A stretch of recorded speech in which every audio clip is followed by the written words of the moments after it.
Speaking of that, I was recently talking to a hardcore Republican, happened to be my father-in-law, and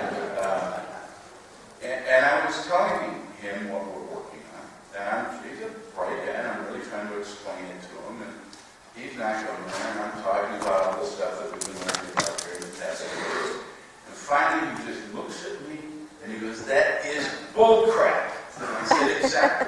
Bull crap, cow crap." So this is how we have to get into disarming if we're going to take what we've been hearing about the last couple of days and turn it into action and really expand the influence of what we're doing. And that's really what this panel here is about. We're going to talk about activism. We're going to talk about how it works and how some specific players are doing it. I'm going to introduce who we're going to hear from today, and they're each going to talk for, I guess, 5 to 7 minutes, and then we'll have a little bit of a discussion. We have Vanessa Rule, who is co-director and lead organizer for Mothers Out Front and other local and state climate action groups. We have Antje Danielson, who is the director of the Tufts Institute for the Environment and a co-founder of Zipcar. We have Gary Rucinski, director of the Committee for a Green Economy and the Northeast coordinator of the Citizens Climate Lobby. Remember, Gary's a good job. And I guess I went out of order. Gary's at the end. And Eli, third over there, is the Massachusetts State Divestment organizer for the Better Future Project and an EDM DJ. Right? No, you don't. So, again, we're going to be talking about activism and really how to expand the influence of what we're doing here.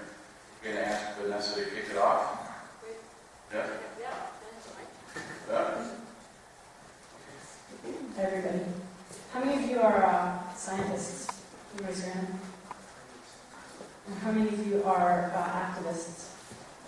Is there a lot of overlap there? I hope so.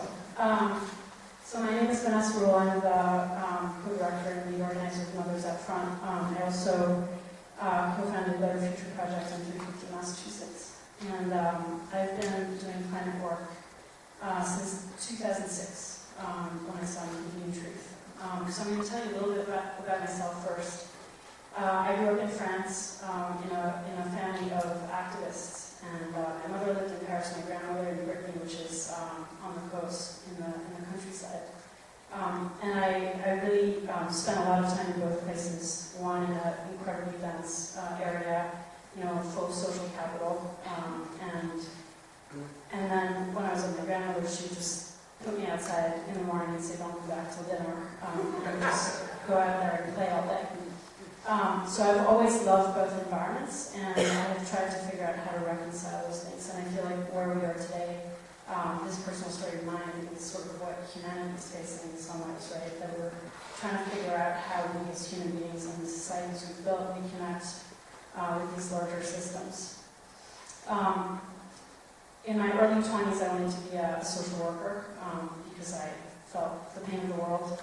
And worked with an organization called the Family Center in Somerville. And they did a lot of work in housing developments. And it was so painful. You just saw the cycle of poverty, drug use, and this was an organization that was built on systems thinking. And so it assumed that if you gave people resources, you had a resilient system, they would figure it out. But it really wasn't working that well. On the weekends, I would go to Cape Cod oftentimes, and one of my favorite places there is a salt marsh. And somehow I felt, part of something bigger, and I saw the resilience of nature, and that's one of the things that gave me hope. So that's where we're based from, and how, why what you all are doing and talking about today, I think is huge. So in 2006, I saw New Truth, and I freaked out. I knew about climate change. I didn't realize how bad it was. I did the only thing I knew how to do, which was to go find people to do something about it. And I joined a group called Somerville Climate Action.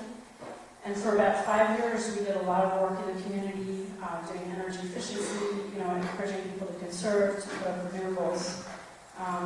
but the science was coming out hard and fast, and it was clear that there's no way that by just doing this we could get anywhere. So I got involved in organizing the 350.org actions to start building a movement. And in October of 2010, 350 organized a day of action where people in communities all over the country would roll up their sleeves and show their leaders what it meant to roll up your sleeve and get to work. And as part of our climate action, we were just feeling so frustrated by, the failure in Copenhagen and sort of how slowly things were moving. And we said, we live in a city that's 70% paved over, and we're so sick of this, we're just going to take pickaxes and liberate the soil. And so we started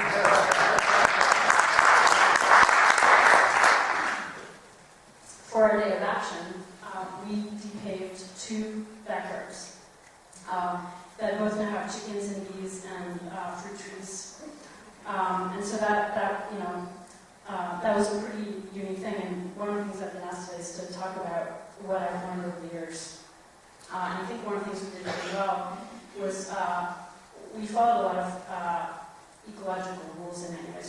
We, as a group, got to know each other really well. We created a community. We had a clear sense of our niche.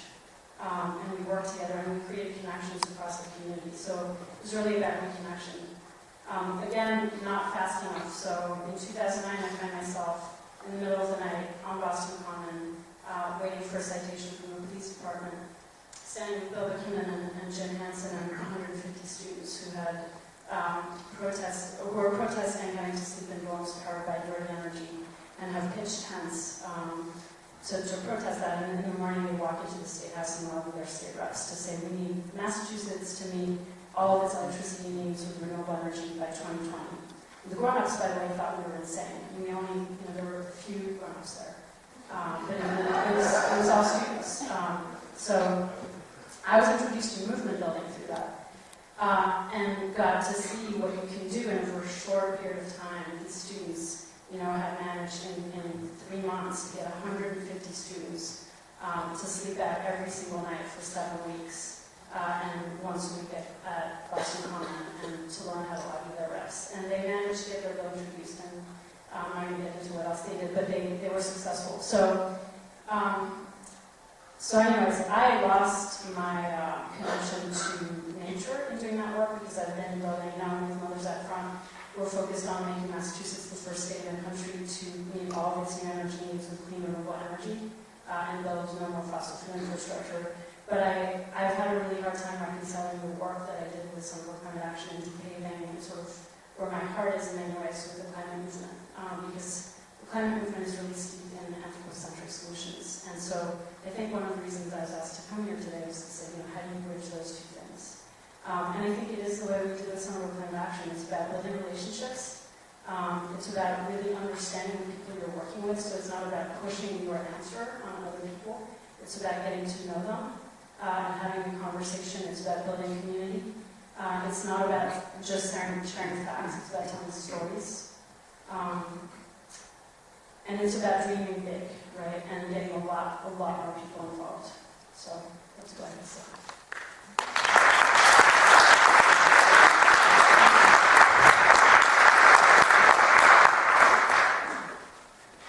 Hi, I have to figure out how to get my slides up here.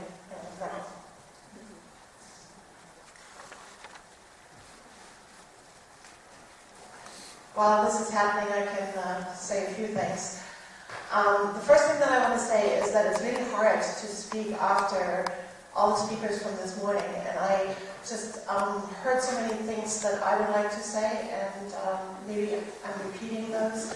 But one of the things that Vanessa has just said has sort of guided me for the last almost 20 years now, and that is we're not moving fast enough. And it's a great frustration for me. So I have a couple of disclaimers. I'm not a politician.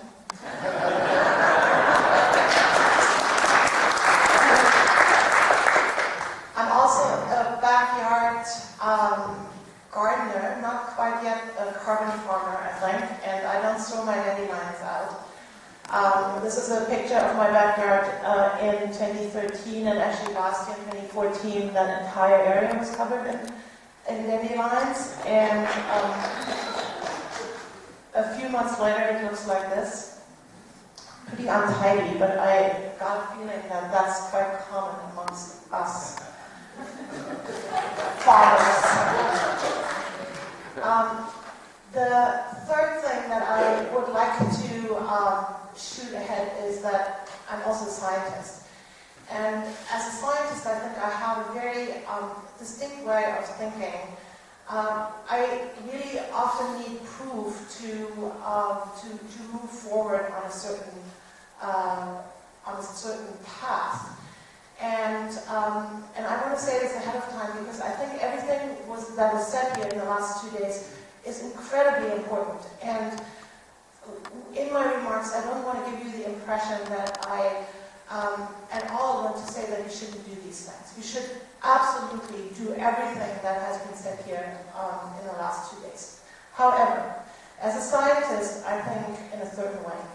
And as an earth scientist, and specifically, I'm thinking in terms of systems, earth systems mostly. And this graph on the right-hand side was developed by Rockström and his colleagues. And it shows sort of the limits of our planets and how far we have already infringed on those limits. And it shows you a couple of segments, the atmosphere, climate change, ocean acidification, many of the things that Bill has already mentioned. And the point that I'm trying to make here is that those systems are actually all interdependent, and that one change in one will have effects in the other.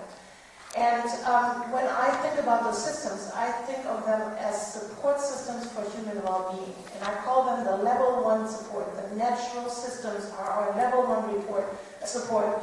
And as you can see on the left in the writing, I actually include human ingenuity and the human capacity to be healthy into that roster of natural support, because I think we belong, we are part of the ecosystems, and so we need to be in there too. The second graph that I would like to put up here is one of my favorite graphs at all. It's by Kate Rovers of Oxfam. It's called the donut, and it shows the outer rim of the donut are the planetary limits, and then the inner rim of the donut are really what I call the human systems. Those are my level 2 support. Human systems like education, economics, law, art, medicine, agriculture, you get it. And Kate Rovers says that if we are below a certain level with those human systems, we are below the social foundation. And only if we are above the social foundation and the environmental limits, we are in a safe and just space for humanity. So our human well-being really relies on us being within the donut and not inside or outside of it. So the topic of this conference is, can biological carbon sequestration reverse global warming? And here comes my scientific doubt in, and I go like, well, can we? Because it all depends on the nice analogy that Bill showed us this morning, the bathtub, what are the fluxes in and what is the drainage? And a lot of talk today was about, in the last 2 days, was about grass-fed beef. I just wanted to throw that in there. So I think humans have a great capacity for perverting the natural systems.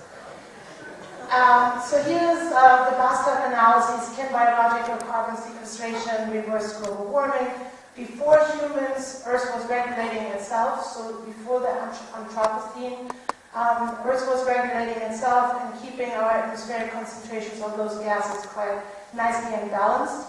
We humans upset that balance by putting in fossil fuels. So we turned on, we made the input bigger, we turned on the tap, and we are also destroying the sinks. So we're plugging up the drains. So when we want to do something about climate change, we need to close the tap, and unplug the drains. We need to do both. And I think I just want to repeat that because we need, in addition to all the things that we said in the last 2 days, we also have to do carbon emissions mitigation. We have to get rid of fossil fuel burning and so forth.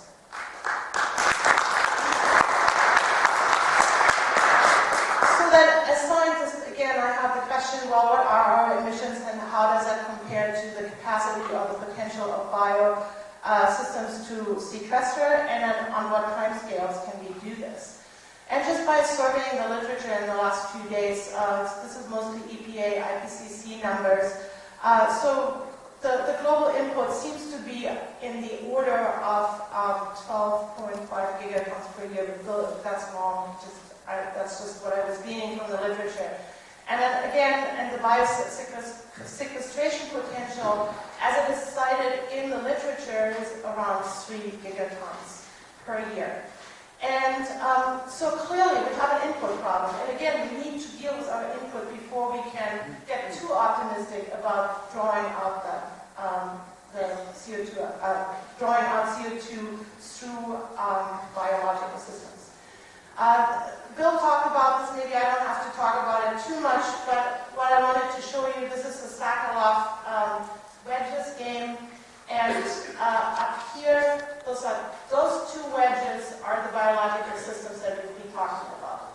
And I'm going away from this conference thinking that we probably underestimated the biological capacity to draw CO2 out. So then it comes to me, it's all about the time frame. So how quickly can we do this? How quickly can we first of all, how quickly can we get to zero emissions? That's a very important question. And then after that, how quickly can we lower the atmospheric concentrations that we've already created?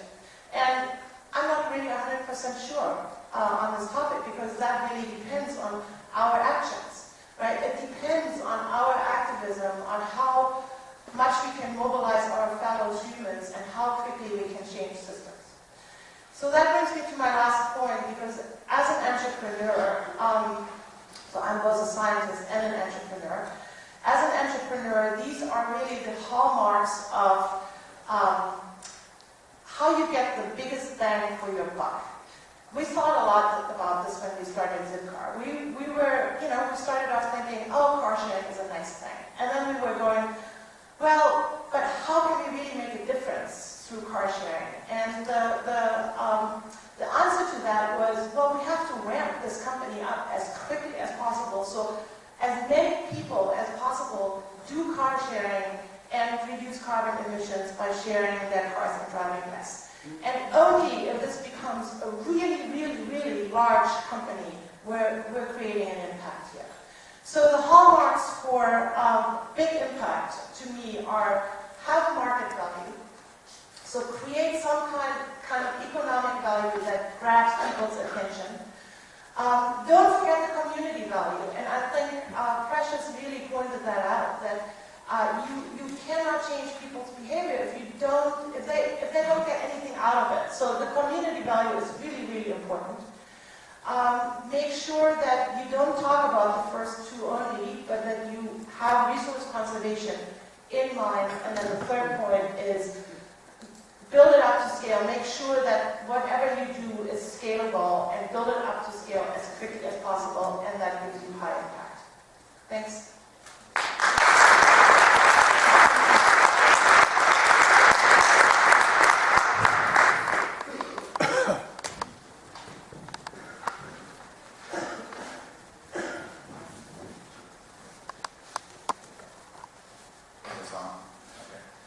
Hi, I'm Eli Gerzon. I'm the state divestment organizer at the Future Project, and mainly work with our network, the 350 Massachusetts network. And to start with a little bit about where I'm coming from. My parents met through the macrobiotic community, which is kind of like being vegan, only more uptight.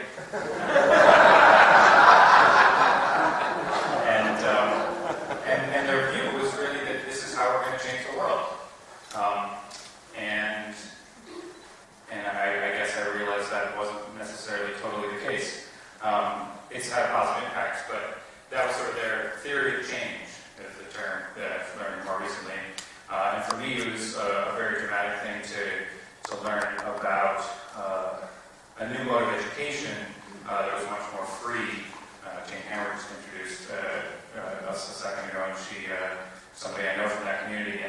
really thought that would help us change the world. People having the freedom to learn in a more free way that could find out what's really going on and not sort of brainwashed by the mainstream educational system. And again, I was disappointed to find that not everybody in the community had the same sort of vision, and it didn't sort of directly lead to changing the world as much as I saw that we needed to. And then I spent several years traveling, and that was something, again, part of the whole educational thing, and I thought that was going to change things, and it changed me. But it wasn't until a couple of years ago I went to the 350 New England convergence, and it was part of 350 Massachusetts and other groups. I'm pointing to Vanessa because she helped organize it, and as she said, helped found 350 Massachusetts and Better Future Project. And it was then that I really started to see, okay, organizing, building up power, being strategic, working together, this is how we're actually going to change things. And I worked on different things, and over the past year and a half, I've been working on state divestment. So we've got a pension fund. There's over $1 billion of that pension fund is invested in fossil fuel companies, right? So just as we've divested from apartheid and tobacco, and we're the first state to do it, we can be the first state to do that, to divest from fossil fuels and stop supporting this industry.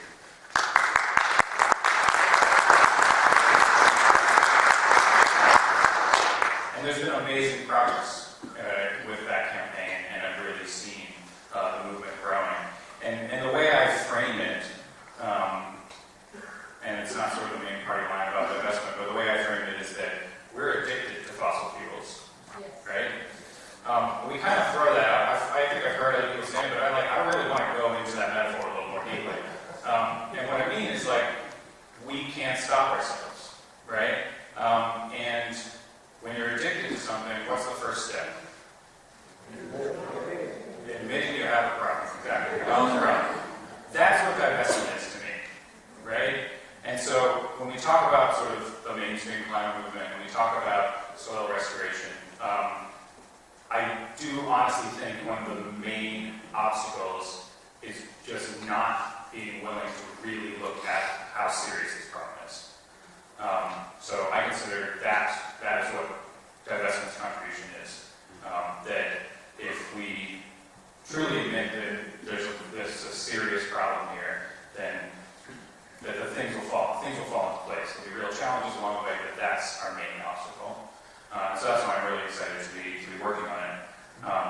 I should say that all of the world traveling I did was mainly financed by my landscaping business.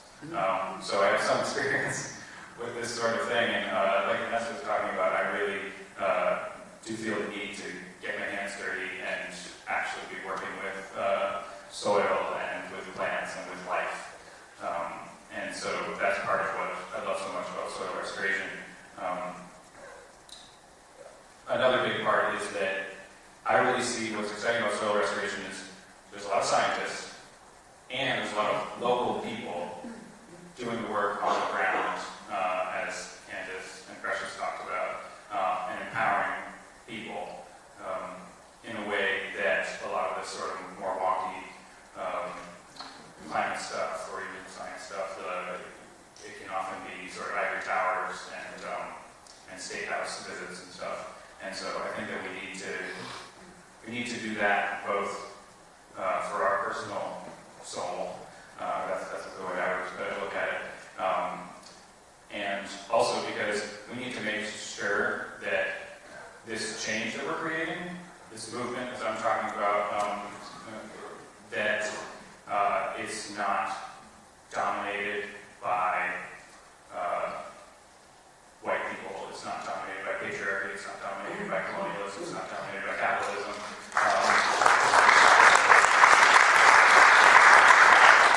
Because I have been devoting my life to this, and if we just get some carbon into the soil, if we just stop using fossil fuels, and nothing else changes, I'm not going to be satisfied.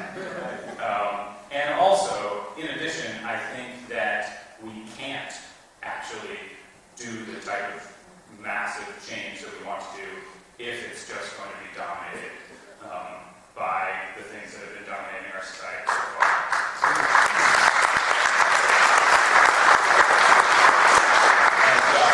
So, again, yeah, like Vanessa said, I was asked to try to talk about how connecting with the mainstream climate movement and with the soil restoration and holistic management. I think a big part of it is speaking the language. So if you want the climate movement to get excited about soil restoration, you've got to speak the same language, you've got to meet them where they're at, and it has to be about movement building. Basically, we often talk about is we're never going to have as much money as the fossil fuel industry. We're never going to have as much money as Monsanto. We're never going to have as much money as big, agricultural complex. Where the way we're going to win, the way we're going to have more power is yes, with the scientific facts, but we've clearly seen that doesn't always do it. The way we're going to win is building on people power. All right. We already have the science on our side. We're never going to have enough money on our side, but we need to build up people power. So in connecting with the mainstream climate movement, I think that's what we really need to emphasize is how are we going to build this up as a people power thing. So.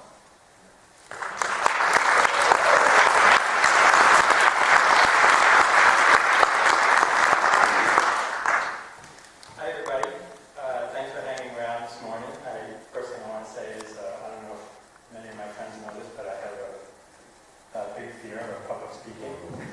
And one of the things that doesn't help is sitting at the end of a long line of speakers. But my anxiety goes up. But I just want to say, the question, why am I here? Why am I an activist? It came about because I was looking for a job. I wanted a job in clean energy, and I wasn't finding one, and I asked people, why aren't there any jobs in this field? And they said, well, you're not going to see this field take off until there's a price on carbon. And that made a lot of sense to me. A couple months later, I found this organization called Citizens Climate Lobby, and what were they doing? They were trying to put a price on carbon. Overnight, I became an activist. I didn't have any intention of being an activist. I was actually just a job seeker and a dad and a husband, and that's really all I wanted to do. But after becoming concerned about climate change and then identifying this one solution, putting a price on carbon, as something that I could get involved in, I just automatically overnight became what's been called an activist. I call myself an activist. I call myself a climate advocate. But actually, I think those terms are false, and I think what I really am is sort of a hyperactive citizen. And I am that because I'm enabled by a very disciplined and focused organization called Citizens Climate Lobby, or CCL. And CCL has a mission, which is to generate the political will for a sustainable climate. And they do that by enabling individuals to have breakthroughs in their exercise of personal and political power. And those aren't just, I'm not just using those words, I'm not just saying those are on the website, that's what they do. I mean, I met in June, face-to-face with 3 of the Massachusetts congressional delegation down in Washington. And if you don't think that that's empowering, well, you should try it sometime. What Citizens Climate Lobby is trying to do is they're trying to mobilize the free market in the fight against climate change. They're trying to mobilize the free market to shut off that tap. And it's based on the premise that if you want, as economists will tell you, if you want less of something, tax it. Because when you tax it, the price will go up and people will seek alternatives.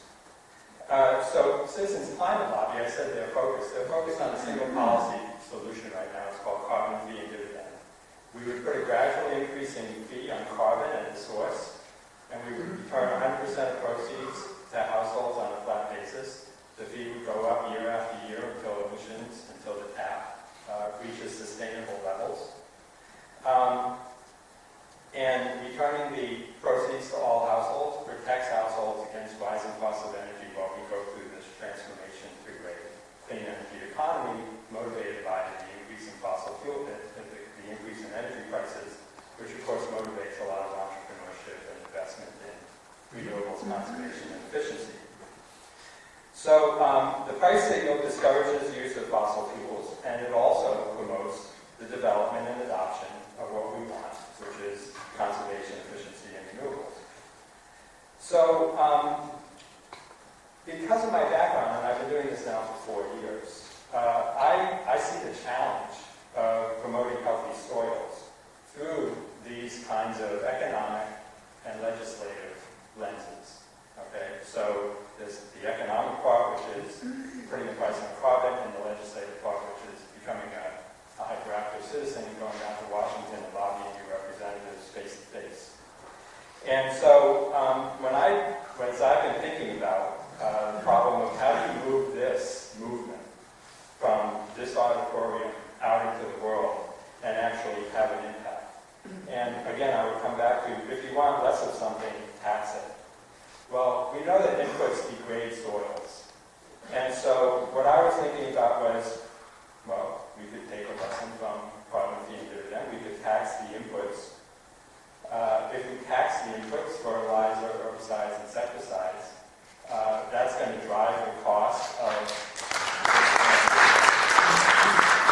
conventional agriculture, and people are going to start to look for ways to get away from that. And you know what? You've already got all of the technologies that they need to find alternatives, reduce their use of inputs, and move to regenerative agriculture overall.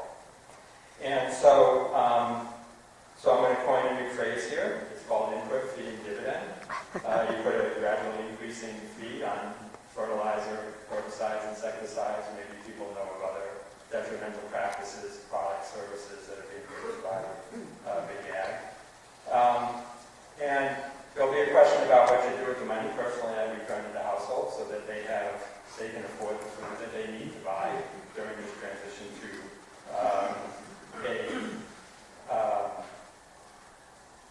a permaculture-based food system. So I propose, I love proposing these little things, I do it almost every day. I propose the formation of a new organization called the Citizens Regenerative Agriculture Lobby, or CRAL, crawl. Unlike CCL, its mission would be building the political will for reversing climate change rather than just having a sustainable climate. They would enable personal breakthroughs in exercise of political personal power. And they would have one and only one policy proposal, and it would be input fee and dividend. And they would work relentlessly until that law was passed nationwide, perhaps starting in the States. They would be a nationwide organization. They'd be in every congressional district. They would lobby their representatives and build personal relationships with their representatives and their aides. And they would work through the media and just doing general outreach and also developing their own capacity to really excel at this type of hyperactive citizenship. I do believe that the free market has a key role to play here if we can figure out how to mobilize it in the drive towards this type of world that we want. I also think that the political process is a piece of this, and I think as I've been coming here over the last 48 hours, one thing that's kind of occurred to me is that not only do we have desertification in the natural world, but we also have desertification in the political world.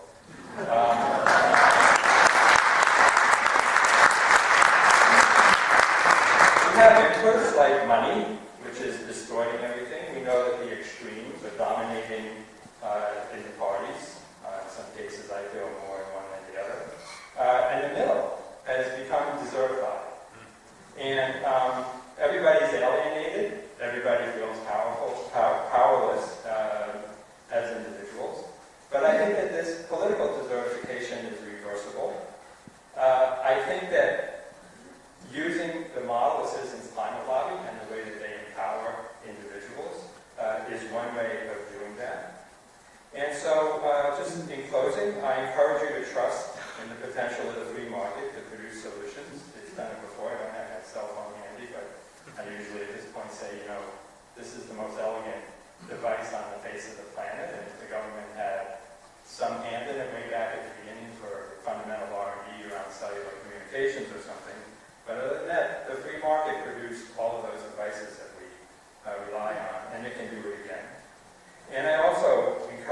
trust in your own potential to steer your government, the people who work for you, in the right direction around this issue. Thank you.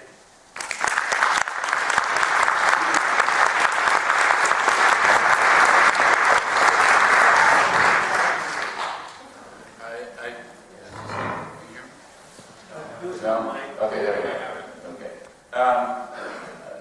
Thank you. I think it's really easy to see why they're representing activism up here.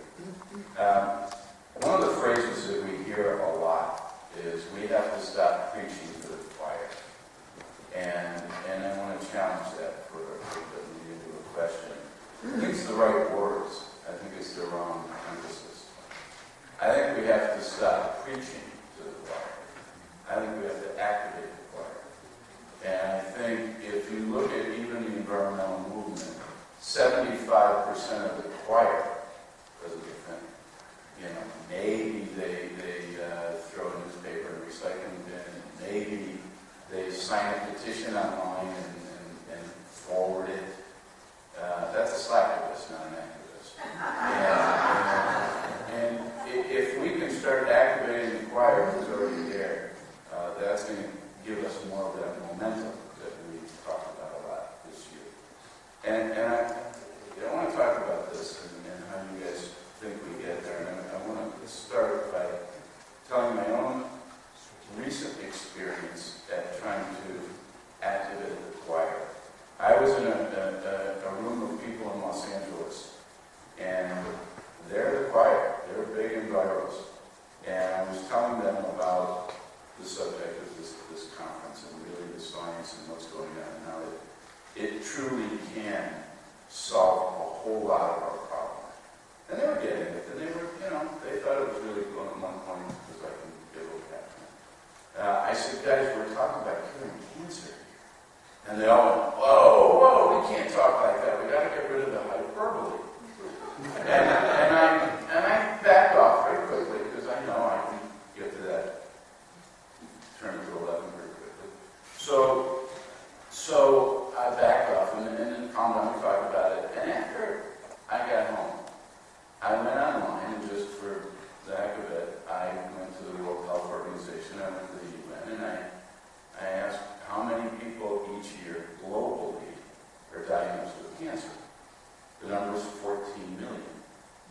Now, I don't want to minimize cancer, but 14 million versus every living thing on Earth, including the Gaia of the Earth. And I'm going, was it really hyperbole?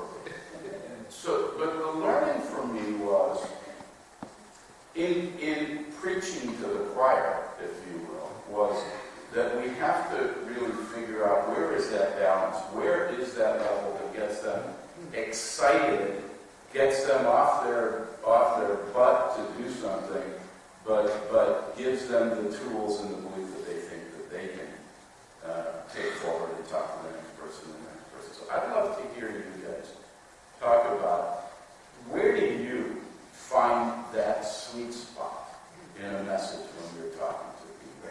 You want to get them excited. On the other hand, you want to get them to believe what you're talking about. So, anyway, go ahead.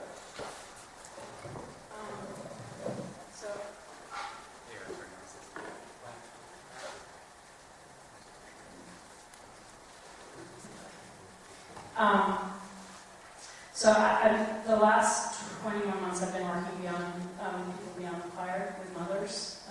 People are the people that we're working with have not been involved in the climate fight before, and a lot of them haven't been activists even.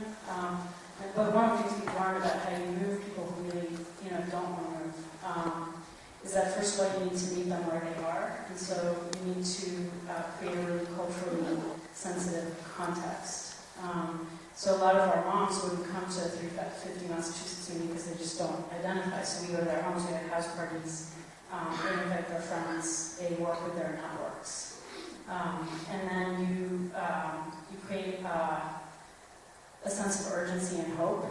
So we know that if people don't feel hope, it doesn't matter how urgent the problem is, they're going to not do anything. So that's where movement building I think is really powerful.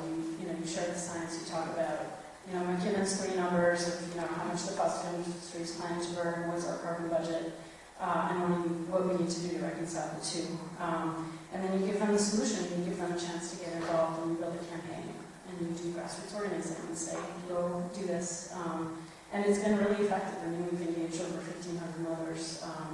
A huge percentage of them are calling for the end of fossil fuel infrastructure in Massachusetts, which is such a non-appealing thing to think about. So, if I heard you right, you didn't go into the door of 350 because it's a climate issue, and you went into a health issue? No, it's about their kids. Okay. Right. So we come in and say, look, here's the situation. We talk about stories, right? We didn't go in just with the data. We said, when I facilitate a house party, I talk about who I am, why I'm here, why it matters. I tell a story, and then get them to understand the power that they have. And in their case, they have the power to make climate change real by putting a face to climate change in a way that science just doesn't. Because they can point to their kids. Those are reminders of the day. I guess you will find that each of us can say a lot about this. So I would say that we don't just have to activate the choir, but everyone who has the potential to sing. And this sort of brings to mind my son and his music teacher. My son is 14 years old and can't sing for the life of me. He has no pitch. It's pretty bad. His music teacher has activated him. And how has his music teacher done this? Well, he's an awkward middle schooler, and his music teacher provides him with a community. And instead of saying to him, you sing in the choir, which he can't, he says, you can hang out in the music room and we talk about rock music. It doesn't have to be rock music that you make.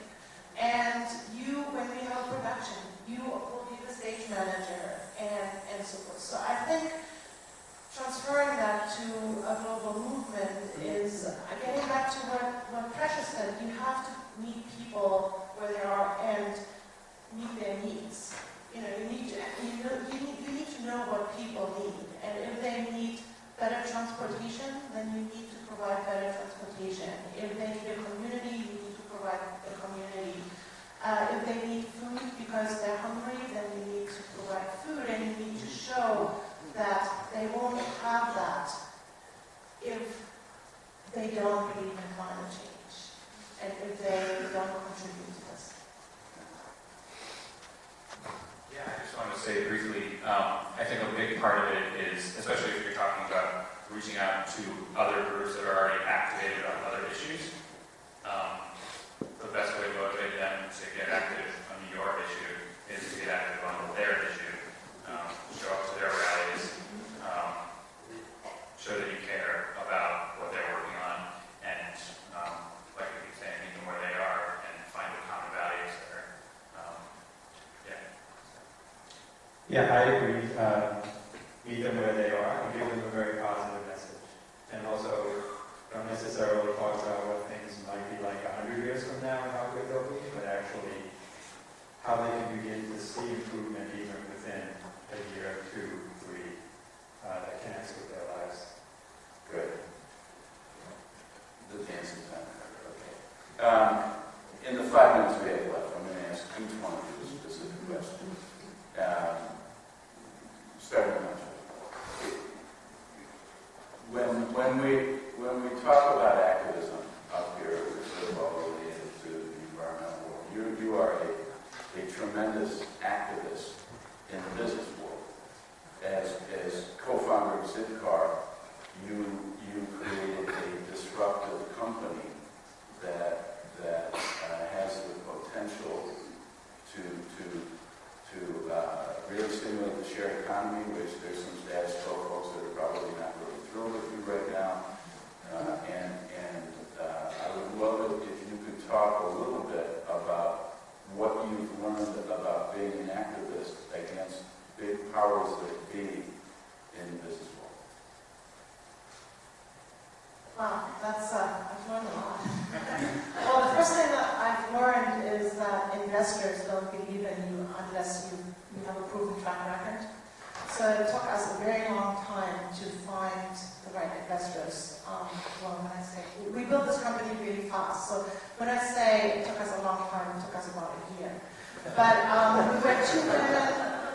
Neither of us had started a company before, and investors would look at us and say, well, how do we know you can do this? And all we had to pitch against that was, we have conviction, we think that this is really, really important, and we will work as hard as we can to get this off the ground. So I think those are some of the ingredients that you need for whatever you want to do. I mean, just as Eli said, you pitch your life to do this. So you really have to invest your full attention into it if you want to achieve something there. Good. Eli, divestment is really turning into an exceptionally powerful tool. I was recently with about 5 oil companies, and they're really pissed at this, I got to tell you. So congratulations. And when the Rockefeller Fund, whose money comes from oil, did it, that was a big statement. Who are you recommending, or has this even been really planned out, that universities or funds or foundations or whatever would divest from that would affect the issue that we're talking about here, food, soil, or the rest? Yeah. Well, I mean, right at the top of my head, a lot of these fertilizers are synthetic fertilizers from fossil fuel companies, so there's a direct connection right there. It's certainly not. It's about the top 200 or so fossil fuel companies, so that wouldn't include, I suppose, some of these companies like Monsanto or whatever that were battling against for the soil restoration. But I thought you were about to ask about who would you recommend we do invest in, because that's a question I get very often. Like, okay, you're saying to invest in these fossil fuel companies, but what should we do with that money? And so it's really been whatever, it's fine. They can invest in whatever they want, just not fossil fuels. And I think that has a lot of power, but also I think that there's a lot of power, especially as far as building the movement and putting a positive spin on investment in using that money to invest in bigger things. So, in better things. So you're not looking at asking people to divest in a McDonald's or a General Foods or something like that? No, divestment is about just fossil fuel companies. There's been other very successful divestment campaigns about stuff like that. Right. Okay. Gary, you talked about putting a price on inputs, which would be phenomenal if we could get there. From an activist standpoint, how would you go about doing that, knowing that the likelihood, if we're to get there, would be sort of like what they're doing in tax breaks with the fossil fuel industry tax breaks, or fine for renewables if you give them to everybody, or if you're going to take ours away, equal the playing field and take them away from everybody. So what happens if they say, okay, we're going to tax fertilizer, but that includes natural fertilizers, organic fertilizers as well. How do you can you prevent that lumping in to perhaps slow down the process and decide that we want to grow? Well, we have the same issue on the fossil fuel side because fossil fuels get a lot of subsidies and clean energy sporadically gets a lot of subsidies. And actually, so I think citizens climate lobby, our position is, if we could just fix this market failure and level the playing field,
you're talking, most of us have an inner conflict when there's an issue, when there's, otherwise we already need to do something. There is something that we're processing.